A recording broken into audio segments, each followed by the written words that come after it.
Hello and welcome to Zerocarbonista Series 7. Don't panic. I'm Ian Collins and this is your number one go-to environment-based podcast. If it's green, it is in.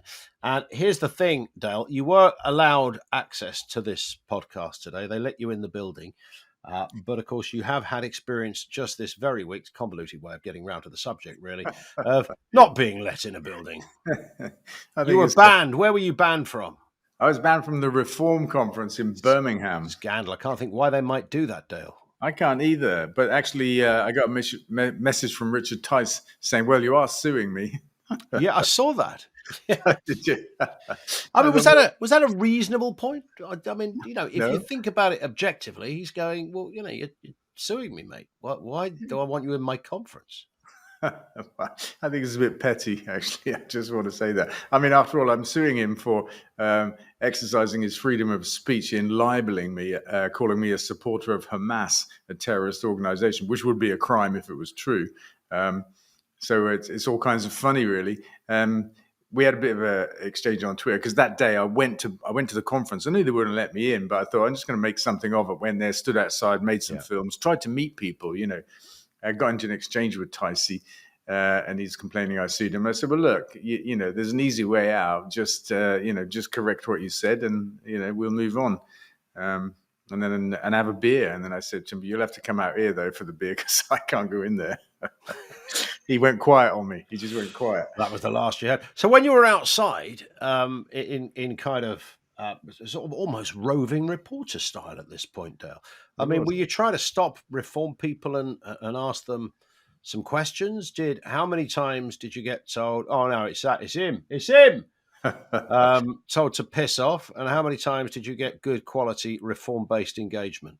Well, we landed in a scene that I thought lacked only tumbleweeds.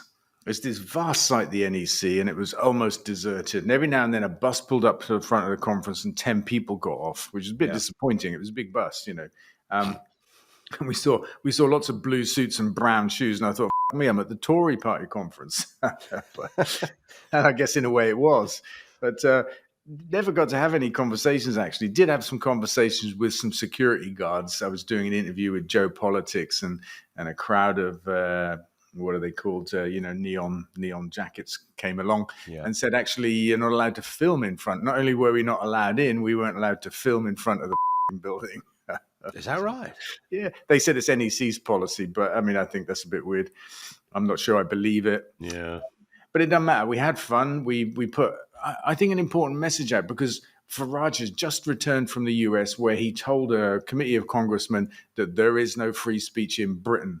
And then he comes back to his conference 2 days later, and he didn't just ban me. I mean, he banned, what's the media outlet called? Somewhere up north anyway. Can't remember. He banned a media outlet and a couple of other people as well. I mean, it's like, this is Farage's version of free speech. Seems weird to me. He didn't ban Politics Joe, though. No, he didn't. No, maybe he likes them. Or maybe they're not suing Richard Tice. I mean, who knows? Could be that, couldn't it? I think it's childish. I think it's petty, thin-skinned, and narcissistic, which is very much in keeping with his idol, Donald Trump. He's just like that. He bans the media that he doesn't like, and he's very sensitive to criticism and stuff like that. But there it is. I had fun and made an important point, I think, which is that Farage is a bit of a hypocrite. Yeah, well, I'm going to make it my life's work to make sure you get banned next year, Dale, because it gives us much more material. I think I'm doing a good job on my own. Yeah, I don't think you really need any assistance on that. We need to sort of collate one of those kind of Blue Peter-like targets of places that you're not allowed in. We know the Tory party's coming up. That might be second on the list. Yeah, I mean, they banned me once, but they did reverse it. My friend, the editor of the Daily Express at the time, he leaned on them. He said, look, this bloke's a journalist. He writes for us every week, got me a press card, and they let me in as a journalist. There you go. So you made it in. We'll see what happens this year, of course. That's only in a couple of weeks, I think. Yeah, I don't know if I'm going to bother, I mean, frankly, I would rather gnaw my own elbows off. I can't reach mine. How'd you do that? It's a special party trick. It must be.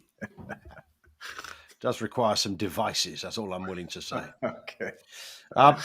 Tuesday's Political Purpose Awards. What was this all about, Dale? So this took place in House of Commons, and it's a second annual event. And I forget who put it together, but we became sponsor, and in particular, sponsors of the wooden spoon category. So the awards themselves are for politicians, and it's about recognizing politicians that do good things on the environment. It's about environment issues. And last year we gave the wooden spoon to Rishi Sunak for his turning his back on net zero and all the other silly things he said ahead of the election. And this year, there was probably never really any competition, was there? But it was Nigel Farage for his everything, really, I suppose. we give you this wooden spoon award for everything.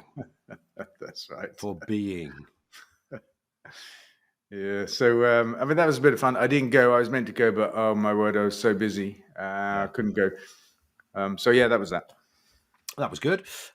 Saturday football. Let's talk about Saturday football.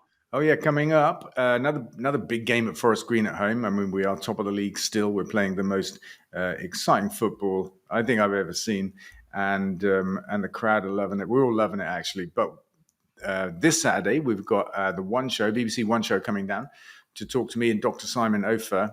He's an MP as well as a doctor. Mm-hmm. I'm a doctor as well, by the way. And we're going to talk about football on prescription, which is this new thing we started a few weeks ago. The One Show are coming down. They're going to meet somebody that's there on prescription, actually. And that should be fun. And maybe I think one of the right-wing newspapers may be coming along as well, is what I've heard. So we're just going to have fun. Football, some interviews, stuff like that. And some great food. Can I just pick you up on something, Dale? No. Yes. You just, in passing, in the most casual way, you just said, I'm a doctor. As my old nan would have said, what the f***? That's right. I keep it quiet, I'm not... anyway. Like a hematologist or an oncologist? No. What are you? No, not a medical doctor. No, not Onions? What do you do? I'm a doctor of philosophy. I had no idea. Yeah, look at it. It's like every day I wake up and I have this existential crisis. Should I get out of bed? What am I going to do with my day, my life? That's my. So when people say, that Dale Vince, he needs educating. You've been educated, and to degree level, to the point you're a doctor of philosophy. Well, almost. Yes, almost. My education took place out in the world rather than in an institution, and I was given an honorary doctorate for my work in the world. I love it. Why are you not using it, though? Because if I had that thing, I'd have that sucker everywhere. I'd have a name badge. I'd have it written above my house. Dr. Dale. License. I'd have that everywhere. It's got a ring to it, Dr. Dale, isn't it? Dr. Dale, yeah, that's right. Dr. Dale. It was funny at the time because the old expression, cliche joke. Trust me, I'm a doctor. Yeah. I liked it because at that point I could say that and add a little bit more edge. There you go. Well, humor anyway. I won't take you seriously unless you have a white coat on next time we speak.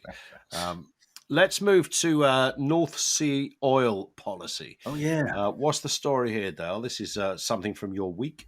Yeah, I mean, this is a great story. It breaks, as we record this, it breaks tomorrow, which will be Thursday, in the Daily Telegraph. And my friends, they love covering my stuff. We've just put out a report and a call to Labour to put an arm around the North Sea oil and gas industry and protect it. And it's quite counterintuitive. Everybody says that to me. Well, what's happening? You're meant to be a green guy. Or, why do you want to protect North Sea jobs? And I find that so very strange, actually. But anyway, then I explain. And where shall I start? What I'm suggesting is that we give North Sea oil and gas the same treatment that we give green energy. So that there's a thing called the CFD, a contract for difference. It guarantees a price to new green energy projects. Whatever happens in the world, they got a price. They know they're going to get it, which means they can build long-term plans, invest, get the return that they need. And it also helps because it keeps the return down because there's no risk margin in there. The North Sea, by contrast, is flapping around in this casino capitalist world of global prices for oil and gas. The idea is give them a CFD, give them certainty, protect the jobs that are there now and the investments that are there now, avoid a cliff edge world event that would cause operators to just abandon the North Sea because prices collapse. That won't happen. And maximize what's left in the North Sea in terms of oil and gas. It's got 10 years of life left. Output from the North Sea peaked 25 years ago. You wouldn't believe it, from the political rhetoric that we're seeing recently, which is, setting net zero up against the North Sea, like net zero policies are killing the North Sea. Absolute garbage. And that's one of the other beauties of this policy suggestion. We can kill this toxic debate. The North Sea has been in decline for a quarter of a century. It's got 10 years left. I'm saying put an arm around it, protect the jobs, protect the investment, maximize the extraction until it's done. And that's the end of the green transition when it comes to our own North Sea oil and gas, of course. And it placates a sort of oppositional point on the debate, I guess. Yeah, I think that it's something that even Farage and Badenoch would have to agree with, or at least couldn't argue with, right? Yeah. I mean, they're all about protecting the North Sea. I say, yeah, me too, but I've got a way to do it. This is not just words. Use the CFD. It's an existing mechanism, be very easy to do. Or also, we could scrap the windfall tax. Nobody likes that. And we can get energy bills down by about £5 billion a year. I mean, everybody wins if we do this. Wow. Well, we'll watch with interest. Do you think Reform would take you up on this? If they'd talk to me. I mean, I was hoping to talk about it at the conference, but of course never got the chance to get in the door. I think that would have been genuinely a good debate. And it's interesting that our occasional right-wing nut feature, I know we've kind of touched on it, but you have selected Nigel Farage this week. That's right. I mean, we couldn't not select him. His performance in America, he got called a free speech charlatan. I love that. And then he comes back here and he's banning journalists and other people from his conference. He's kind of quite hypocritical. Then you've got his stance on immigration, which I've been calling out in interviews last week, actually, when I did an Angie Rayner interview. I know we're coming to that story on LBC. And Tom Swarbrick, I can always tell when I say something he doesn't like just by his body language. But I brought up immigration and said that people like Farage, they're making political capital out of immigration now. But immigration, the crisis we have, was caused by Brexit, which Farage championed like nobody else in this country. If you look at the graphs on immigration, it doubled to about 1 million immigrants a year straight after Brexit and stayed there. And so the idea that we could take back control and control our borders, it seemed to be for the birds. But Farage, having been the father of that crisis, is now trying to make hay from it. Pointing to Labour and saying this immigration crisis, what blah blah blah. He's got a lot of people in our country fired up about this high level of immigration, but he's the author of it. So that's the other reason for giving him right wing of the week. And apart from that, just generally, for himself, for his life. The whole thing, as it were. He speaks very well of you, Dale. That's all I'm saying. Okay. And I don't dislike him. I know I say a lot of things about him, but I don't dislike him. I have met him. We got on well. I had a good conversation, but I do dislike some of the things he does and says. And that's the other thing, is Clacton House that he claimed he'd bought, and then turns out he didn't buy it. And now people are probing around because of the Angie Rayner affair. They're saying, did you buy it in your girlfriend's name to avoid stamp duty, Nigel? Is that why you didn't criticize Angie Rayner for tax avoiding? See, that's interesting, isn't it? I mean, I think the legal answer is that he didn't avoid anything, and only mischievous lefties would suggest otherwise. The legal answer. Yeah. Just being careful. That's understood. But the questions are being asked right now, and I think that's fine, But it's interesting that he didn't wade in on Angie's tax affairs. But I think we're coming to that anyway, so I'm going to stop there. That's all right. We'll come back to Ange. Let's move to China, Dale. In fact, some people might say quite literally, because they're doing stuff over there that we ain't doing over here. And I feel certain that somebody on X-Rated Corner has in the past said to me, if you like China so much, go and live there, Mr. Vince. That's the kind of thing they would say. I think 3,500 people have said that on various messages over the last years on this podcast. And we've talked about China so often on this podcast, me and you, and how the facts are so contrary to the popular narrative, the what about China kind of right-wing narrative as a kind of defense or reason for doing nothing on the climate crisis and all that kind of stuff. And we've always thrown up the big statistics that shows China is actually a world leader in climate and green economy. And so there's a report out last week in the run-up to COP30, China will produce a new NDC. That's a nationally declared contribution, and it's the most important one in the world. It could make or break Paris, according to the journalist. But some interesting facts coming out of that. China last year had under construction twice as much wind and sun capacity generation, as the rest of the world put together. That's astonishing. I mean, I know it's a big old mother of a place, but even allowing for that is unbelievable. I mean, it's what, 1/8 of the world's population, but is building twice as much green energy as the world combined. Yeah. Which is incredible. That's got them to their 1,200 gigawatt target 6 years early. They keep doing this. They make ambitious targets and then they smash them. Yeah. That's impressive. I mean, they've just, no pun on this, but they've looked at the way the wind is blowing, quite literally, and thought, well, we're not f***ing around. We want to be overtaking America in terms of economy. So they've doubled up, they've tripled up, they've quadrupled up on all manner of things. Right. And of course, it's an area that, Trump isn't really in this discussion now, is he? No, he's not. The US are not in it. I mean, the top 4 wind turbine manufacturers in the world are all Chinese. I think they make 80% of the solar panels the rest of the world uses and 60% of the windmills. I mean, industrially, it's an incredible story. But I think it points to the fact that this is an economic decision.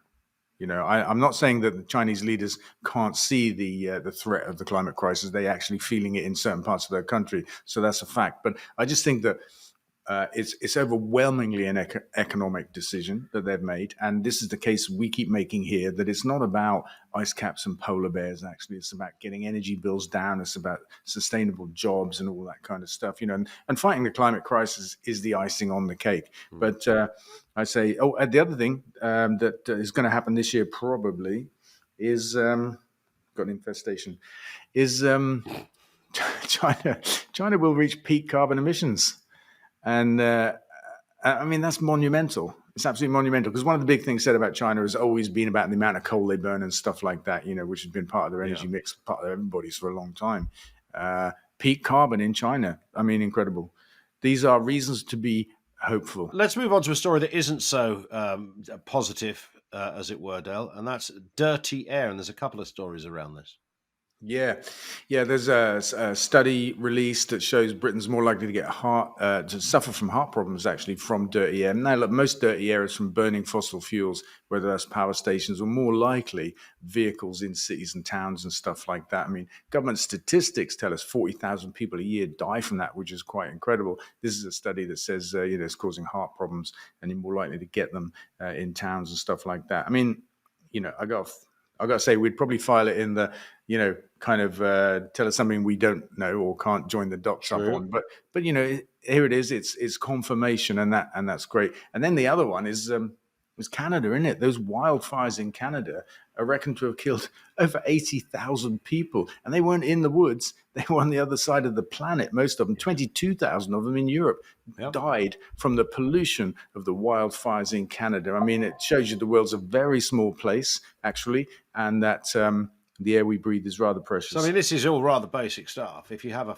off fire that is lethal and burns up, half the country and animals and humans on the way, it's not just geographically. This clearly spreads far and wide. Clearly shit travels, toxins go with it, and all the horrors of the fire move to other parts of the world, and that's what's happening here, even in the on the European continent from Canada.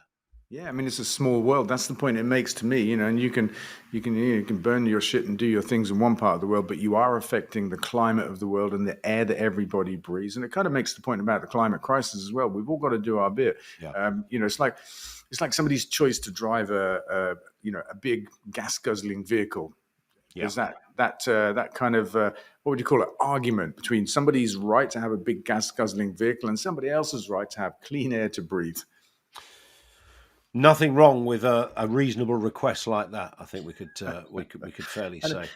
And it comes back to, for me, it comes back to the mayor of London, Sadiq. He won an award on Tuesday, by the way, for something. Yeah, probably for clean air, actually.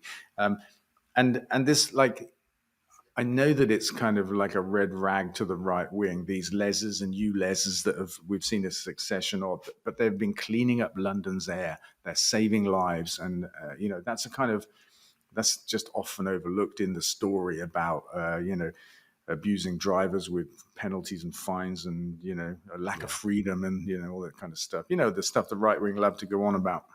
Well, it's still a shitter if you get a ticket, isn't it?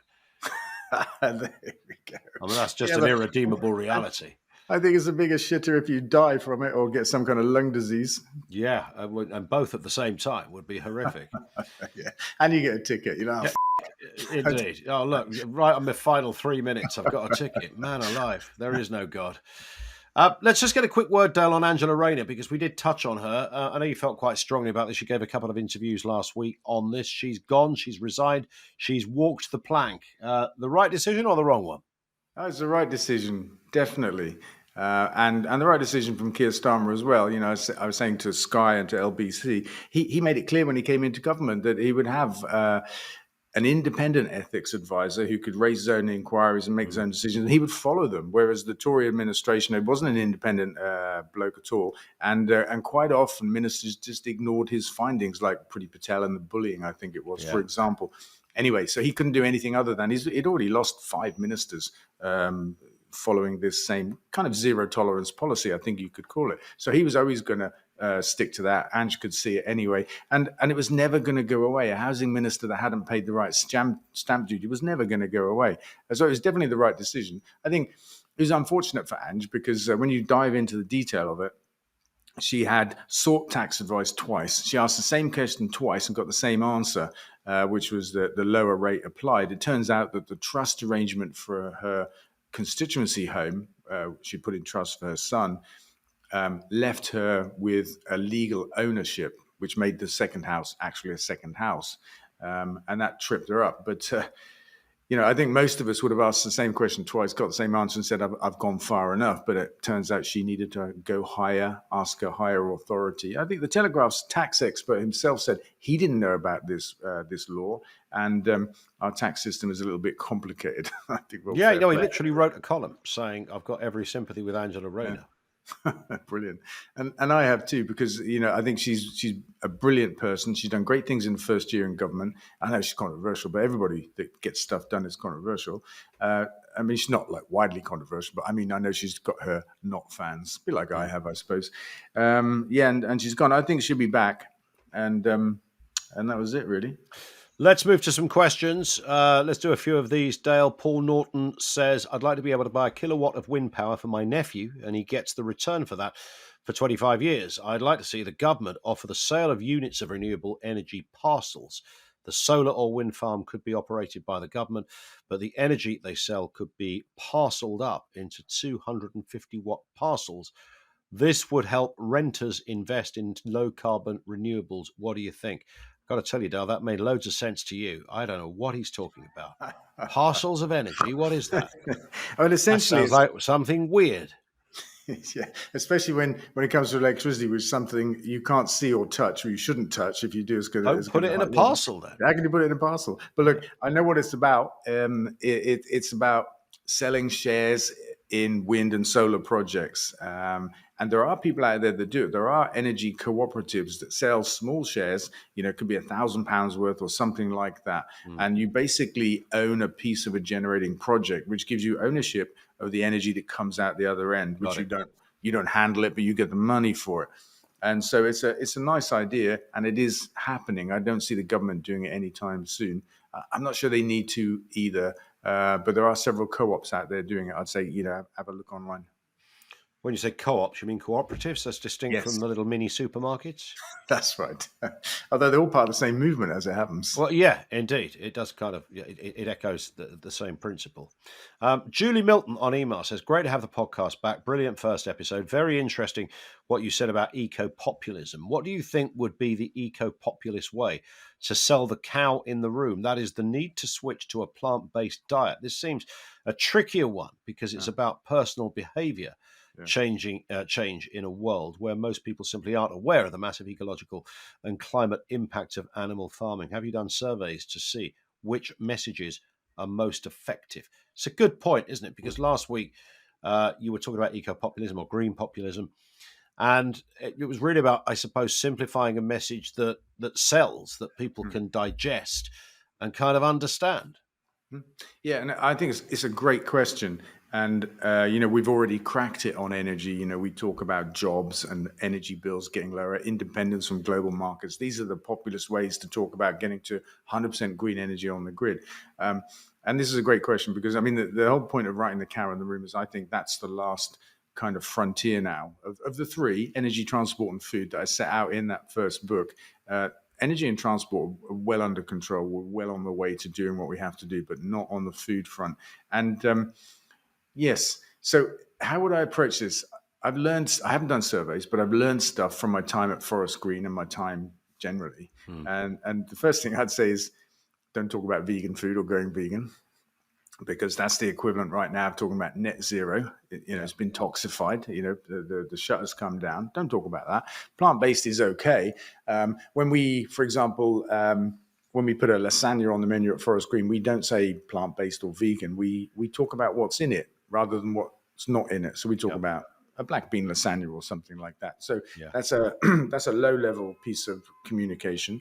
In terms of persuading people to make the change, there are three big reasons, and the climate crisis is one, but of course we hear about that all the time anyway, and itself doesn't motivate people as much as lower energy bills, for example, when it's energy causing the climate crisis. So the climate crisis is one. Animal cruelty is another one. The decline of wildlife. Most people don't understand that factory farming has taken all of the land from nature, which is why we're in the middle of the sixth great mass extinction, whatever it is, on our planet in geological time. But I saved the last one. I saved the last one to last, which was smart of me, right? Which is human health. The one I think that reaches people most and best is the impact that eating animal diets has on their health. And it's not immediate. When you're in your 20s, you won't notice it. But when you get to your 50s and your 60s, that's when you'll notice it. Chronic diseases, heart disease, cancers, diabetes, things that can't be cured. That's the definition of chronic. It can't be cured. You have to live with it. So it's about quality of life as you get older, and ensuring that you live a happy, healthy life. And I think that is a better way to reach people when it comes to changing their diets and eating less meat. The other thing to say is, like, don't talk to people about giving up straight away. Just start reducing, start eating more plants, eating less animals. Good work. On the other side of the coin, when it comes to questions, should we do some X-rated corner, Dale? For the uninitiated, these are people who are not necessarily big fans of Dale Vincent. Don't mind saying so, but Dale's shoulders are broad and he don't give a toss. So, but we like to read a couple out each week. Kevin Burke on Facebook. Why have you got a tea towel around your neck? Are you doing the washing up half the time? Is it half the time or at You've half actually time? got the towel with you now, which is, obviously when he sent the question, he wouldn't have known that, but the towel is with us. Is this a washing up based accoutrement? What comes to mind is to say Burke by name. Yeah, there's no other way to. In fact, Burke is I think It's I'm an right. underused. It's actually a euphemism for the C word. Oh, is it? I had no idea. It's a Barclay relatively. Hunt was the Is that right? bit of a Barclay Hunt. I think that was the. That's I why think I'm I'm making this up. I know it's No, not I think exactly you're making it up. down on Dictionary Corner, whatever it is, but I'm sure I'm onto something there. It's etymology, isn't it? The roots of words. Yes. Look it up. But I think it's an underused disc, Burke, and he conveniently has it in his name. So yeah, I'm going to stop there. Kevin, thank you. Let's move to Ross. who says, well, you enjoy your grass and the rest of us will stick to eating cows. More grass for you guys if we eat the cows. So it's a win-win all round. See, I love that one. but he's employed some logic to this. I know, but what kind of logic is it? Because cows eat grass, and if they don't eat grass, they don't get big enough to eat. So how's he saving grass by eating cows? Yeah, because I suppose he's working on... No, I'm not even going to try and explain. Plus, there's this fundamental problem that you have to put 10 times as much protein into a cow as what you get out. So if we keep the grass and don't feed it to a cow and there's no cow, we can feed 10, I'm going to call them vegans because it's short form language, 10 vegans or one meat eater. So that's the beauty of the numbers. There it is. So, Ross, go and have a little wobble of your head, mate, because I don't think your grass theory kind of stood up to the most basic scrutiny. It reminds me of some people. I mean, you hear it quite often. I was sat outside at a cafe in London, probably in the last year, and I heard somebody just say it to his friend. If we all stop eating chickens, he said, in this case, where will all the chickens go? Yeah, that's an interesting We'll be overrun with chickens. Yeah. And the other one... The other one that often comes up is, I don't care what anybody says, you never see a healthy vegetarian. And that's an interesting one. And I always go, well, and you think of the gorilla. I don't know. I'm thinking about the animal world here. Pretty fucking healthy beasts. A lot of muscle going on a silverback. They ain't chewed a piece of meat in their entire life. And I was just going to say, you don't really ever see a small cow except when it's a baby. I mean, they thrive on grass. And this is what's exciting for me in this discovery that we've made. Grass is a superfood. And a kind of important point to make, I'm just going to make it, right? There are things that we think we need from animals. We eat them for calcium, protein, vitamins, that kind of stuff. We seem to think that cows make this stuff, but they don't. They get it from the plants that we feed to them. Cows, chickens, all those animals are just middlemen. We feed them great quality food that we could eat, and they dilute it because they have to run their own bodies. You put more in than you can get back out in terms of food for us. So we get incredible diminishing returns. And all we're getting is the calcium that's already in grass, the protein that's already in grass, and the minerals and vitamins as well. So it's not like, or the cow's spleen is a giver of life. That you eat a cow and there's something intrinsically within the biology or the physical makeup of an old beast that is going to, make you super fit. It's only because the cow's eating the stuff in the first place. Yeah. And in fact, you can make an argument, and I do, and I would, that actually they pollute the food we give them. If we just ate it ourselves, we wouldn't have the negative aspects of an animal diet. These diseases I spoke about a minute ago. You don't get that from plants. You get that when you wash plants through the body of an animal. Yeah. There is a flaw in the argument, though, of course. Is there? No cows, no Aberdeen Steakhouse. So... Mass unemployment. Didn't think this one through, did you, Dale? Well, I think now that you've mentioned it, I already have an answer. I think the Aberdeen Tofu House sounds really quite natty. The ATH? I have no idea. But a great sizzling tofu steak. Who couldn't want that? There you go. And that's straight from the land, as it were. Oh, yeah. And we're done, Dale. Oh, Tom says, I hate you. Thanks, Tom. Yeah. Cheers, Tom. We'll speak in 7 days, Dale. Have a good one. Right. Yeah. Don't forget, you can follow Dale on social media, facebook.com/DaleVince, twitter.com or x.com/DaleVince, and on TikTok too. And all the usual right-wing channels.